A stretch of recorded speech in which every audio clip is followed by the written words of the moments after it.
The Just So Stories by Rudyard Kipling. Read by Anne-Lise Kadri. How the Rhinoceros Got His Skin. Once upon a time, on an uninhabited island on the shores of the Red Sea, there lived a Parsee from whose hat the rays of the sun were reflected in more than oriental splendour. And the Parsee lived by the Red Sea with nothing but his hat and his knife and a cooking stove of the kind that you must particularly never touch. And one day he took flour and water and currants and plums and sugar and things, and made himself one cake, which was 2 feet across and 3 feet thick.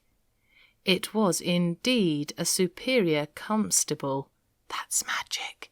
And he put it on the stove because he was allowed to cook on that stove.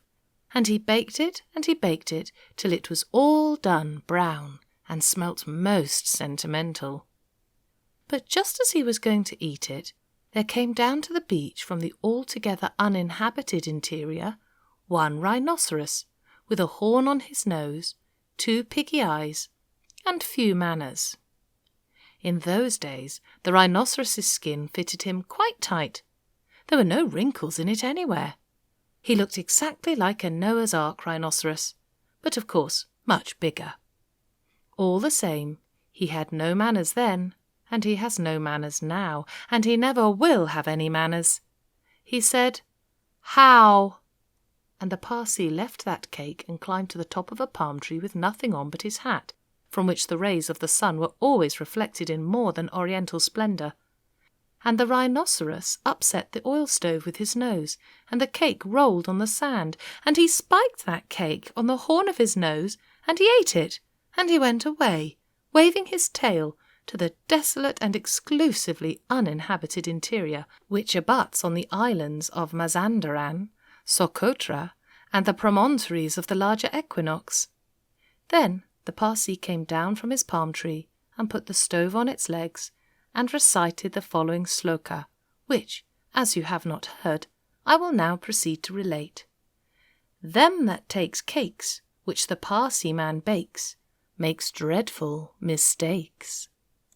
And there was a great deal more in that than you would think, because 5 weeks later there was a heat wave in the Red Sea, and everybody took off all the clothes they had. The Parsee took off his hat, but the rhinoceros took off his skin and carried it over his shoulder as he came down to the beach to bathe. In those days it buttoned underneath with 3 buttons and looked like a waterproof.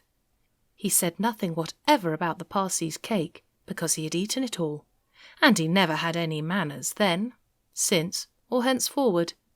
He waddled straight into the water and blew bubbles through his nose, leaving his skin on the beach. Presently the Parsee came by and found the skin, and he smiled one smile that ran all round his face 2 times. Then he danced 3 times round the skin and rubbed his hands. Then he went to his camp and filled his hat with cake crumbs, for the Parsee never ate anything but cake and never swept out his camp. He took that skin, and he shook that skin, and he scrubbed that skin, and he rubbed that skin just as full of old, dry, stale, tickly cake crumbs and some burned currants as ever it could possibly hold. Then he climbed to the top of his palm tree and waited for the rhinoceros to come out of the water and put it on. And the rhinoceros did. He buttoned it up with the 3 buttons, and it tickled like cake crumbs in bed. Then he wanted to scratch, but that made it worse. And then he lay down on the sands and rolled and rolled and rolled, and every time he rolled the cake crumbs tickled him worse and worse and worse.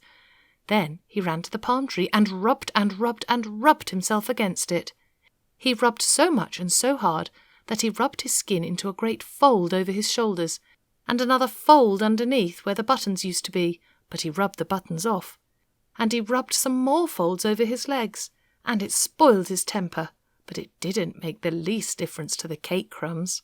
They were inside his skin, and they tickled. So he went home, very angry indeed, and horribly scratchy. And from that day to this, every rhinoceros has great folds in his skin and a very bad temper, all on account of the cake crumbs inside. But the Parsee came down from his palm tree, wearing his hat, from which the rays of the sun were reflected in more than oriental splendour, packed up his cooking stove, and went away in the direction of Orotavo, Amygdala, the upland meadows of Anantaravio, and the marshes of Sonaput.